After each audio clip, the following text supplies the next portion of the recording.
जीवन में शक्ति का होना बहुत आवश्यक है। जिसके पास शक्ति है समाज उसी की पूजा करता है, जिसके पास शक्ति नहीं है समाज उसको महत्व नहीं देता। बात सच है ना? अच्छा, एक बात और, जैसे मान लीजिए ये कोई वस्तु है और इसे हमने ऐसे अपने हाथ पर उठाया है, तो आप बताइए इस वस्तु को हमने उठाया है या हमारी शक्ति ने उठाया है?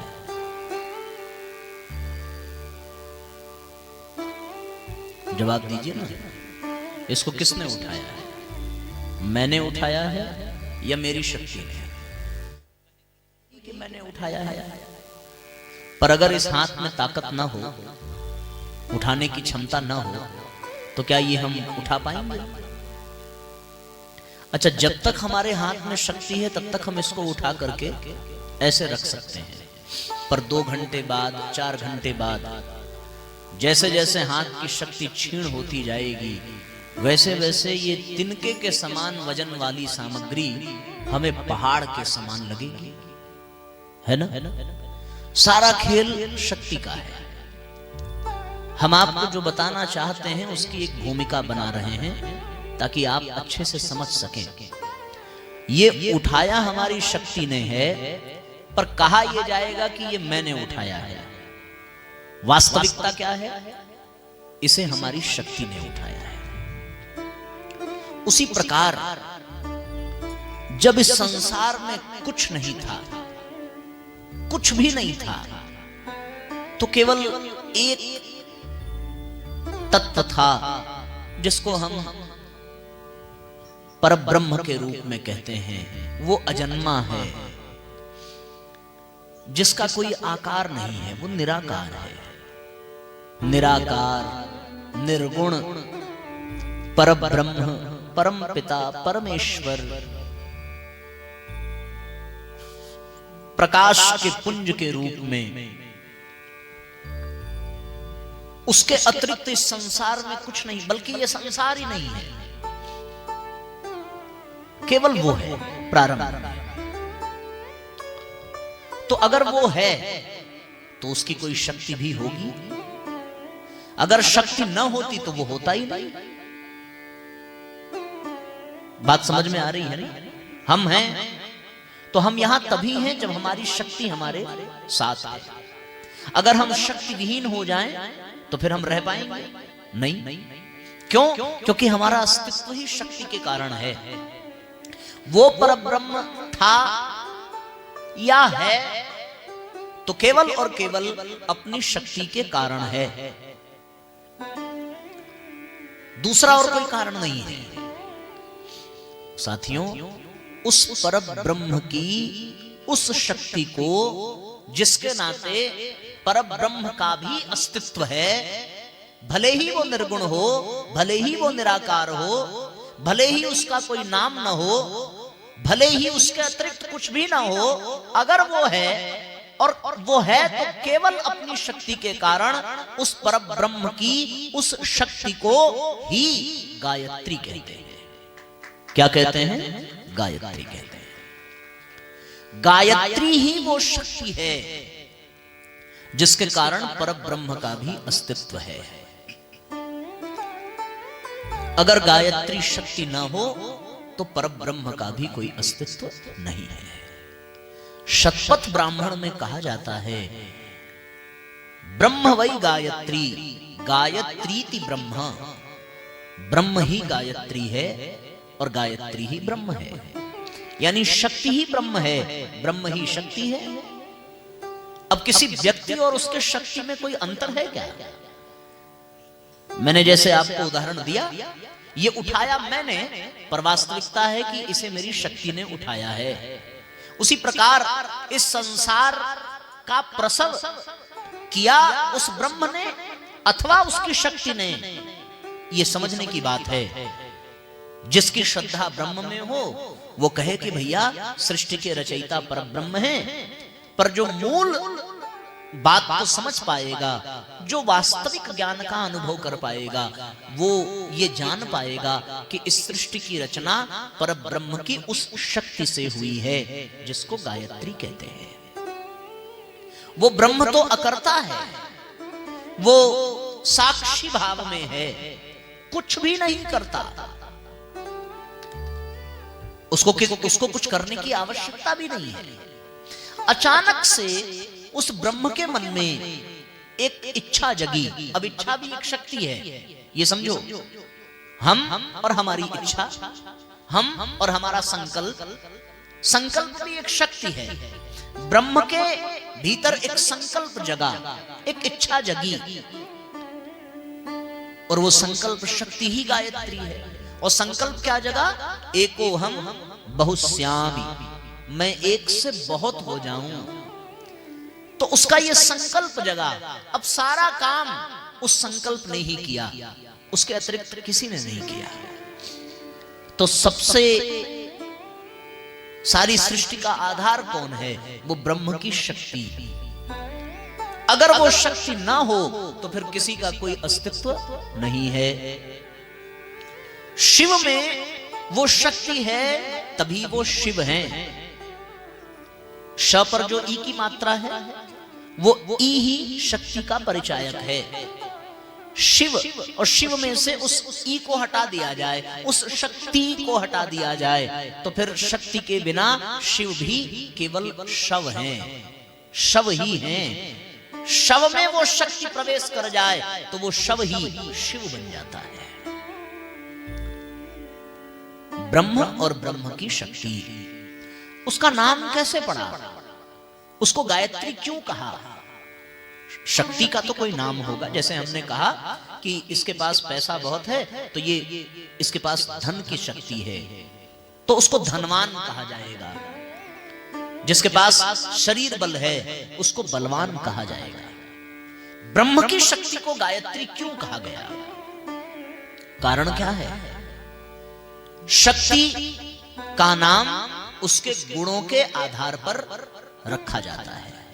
जैसे किसी की आंखें बहुत सुंदर हों और आपको उसका नाम ना पता हो तो आप सहज ही उसे सुनैना कह करके पुकारेंगे।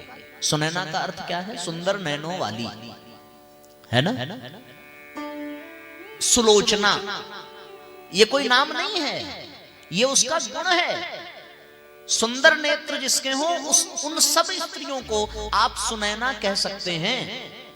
जिसके लोचन सुंदर हो, जिसका मुखाकृति जिसकी सुंदर हो, उसको सुमुखी कहा जा सकता है ना? जैसा गुण होगा वैसा ही उसको शब्द दिया जाएगा। ब्रह्म की जो शक्ति है उसकी एक बड़ी विशेषता है, और विशेषता ये है कि इस संसार में चारों ओर प्राण तत्व ही बिखरा हुआ है। जिसमें प्राण है उसी को प्राणी कहते हैं, जिसमें प्राण है उसी को प्राणी कहते हैं। और जितने भी प्राणी हैं, जितने भी प्राण हैं, उन प्राणों का त्राण करने की सामर्थ्य है उस शक्ति में, है ना? सबका कल्याण तो प्राण शक्ति करती है। हम में प्राण है तो हम अपना भी कल्याण कर सकते हैं, आपका भी कल्याण कर सकते हैं। लेकिन उस प्राण का कल्याण कौन कर सकता है? उस प्राण का भी जो त्राण कर दे।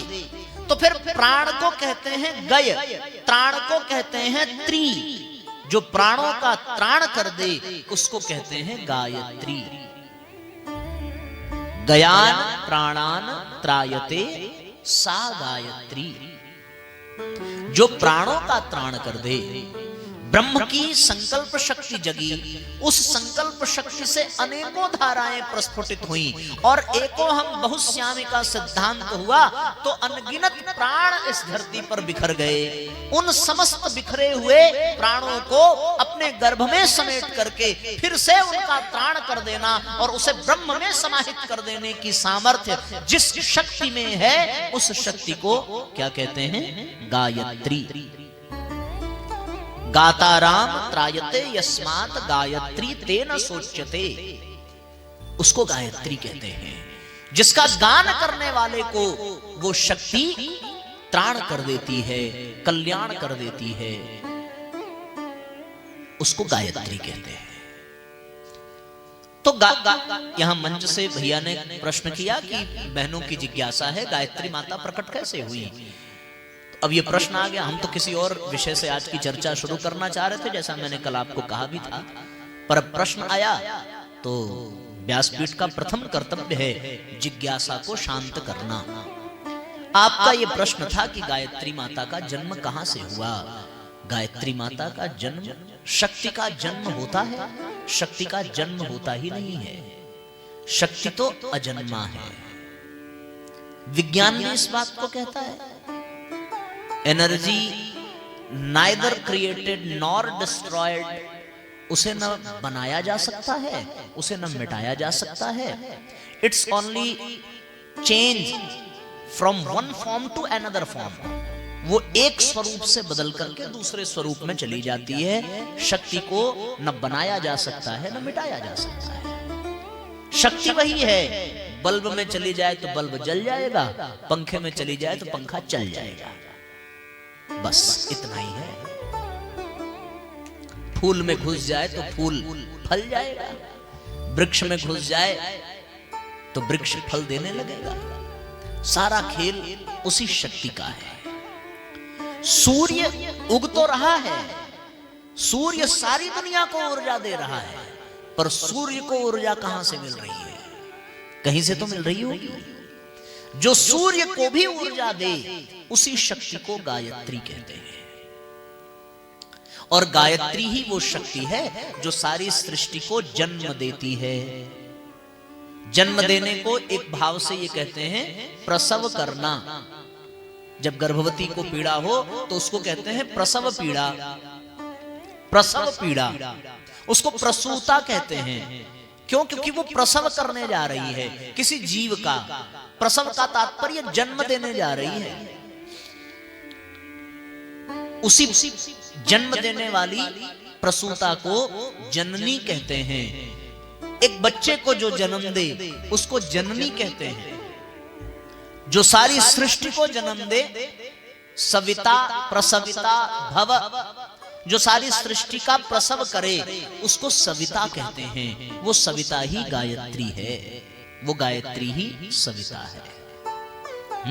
ब्रह्म, गायत्री, सविता, ये सब एक दूसरे के पर्याय हैं, क्योंकि व्यक्ति और शक्ति में कोई अंतर नहीं है। शक्ति के नाते ही व्यक्ति की पहचान है, व्यक्ति ही शक्ति का आधार है। व्यक्ति और शक्ति बिल्कुल एक हैं। जैसे आग हो और उस आग में तपन हो, आग और आग की तपन को मिटाया, अलग अलग नहीं किया जा सकता।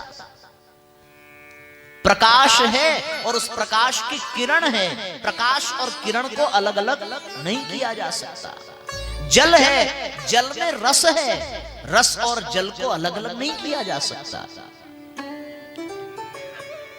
उसी प्रकार ब्रह्म और शक्ति यानी गायत्री को अलग नहीं कर सकते।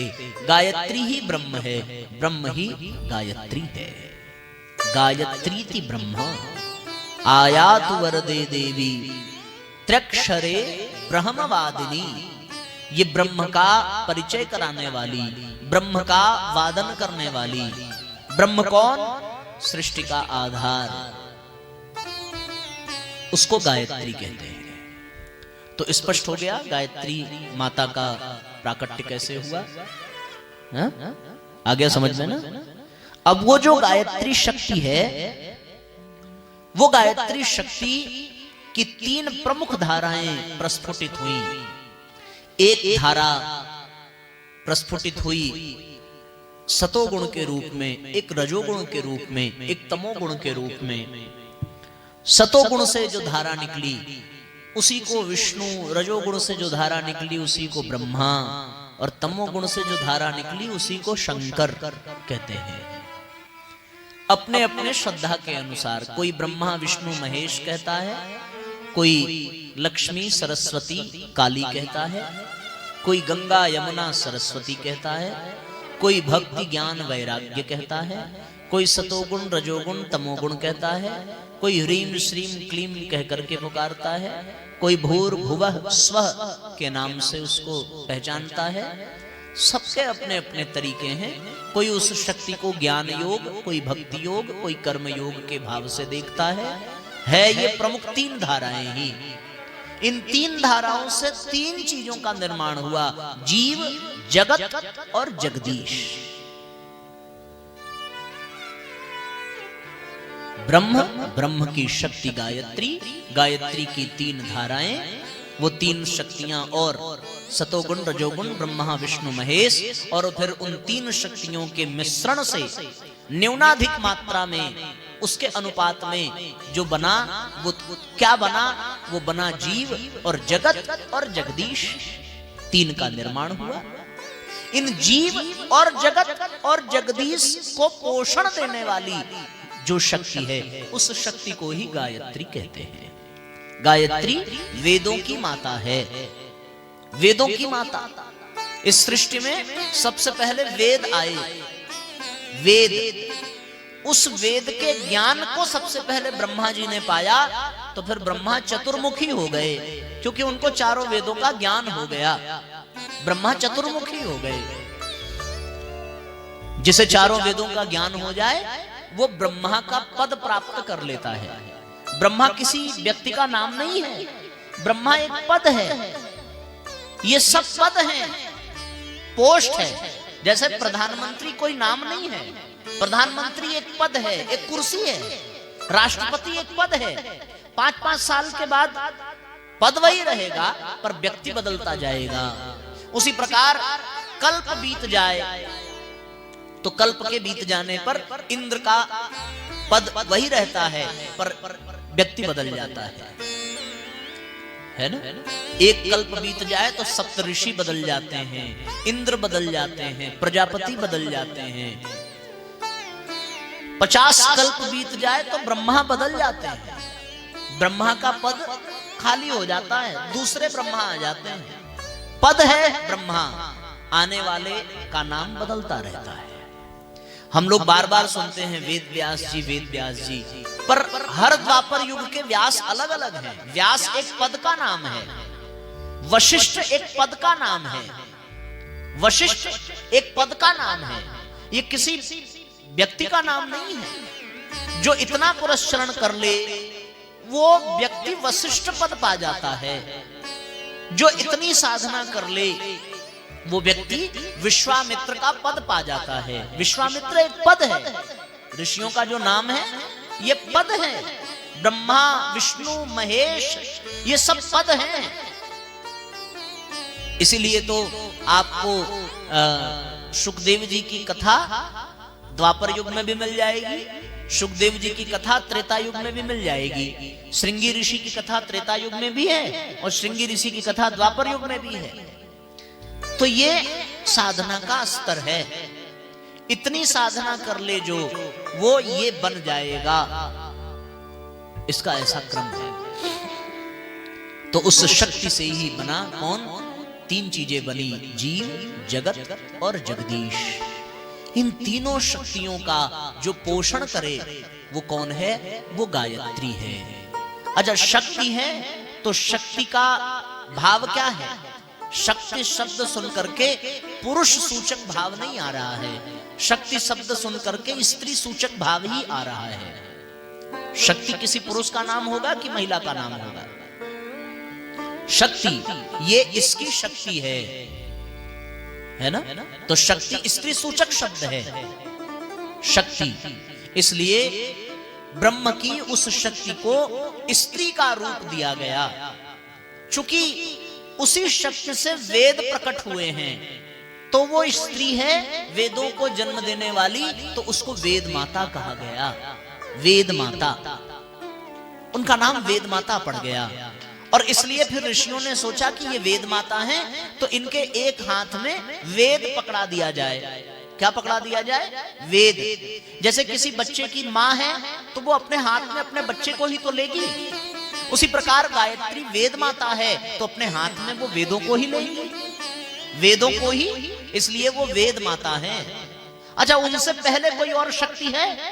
उनसे पहले कोई और शक्ति नहीं है। तो जिससे पहले कुछ हो ही ना, जो स्वयं सर्वप्रथम हो, उसको आदि कहते हैं। क्या कहते हैं? एक शब्द है आदि। आदि मतलब उससे पहले कुछ नहीं है, आदि। इसीलिए उसको कहा गया आदि शक्ति। क्या कहा गया? आदि शक्ति। वो गायत्री माता आदि शक्ति हैं।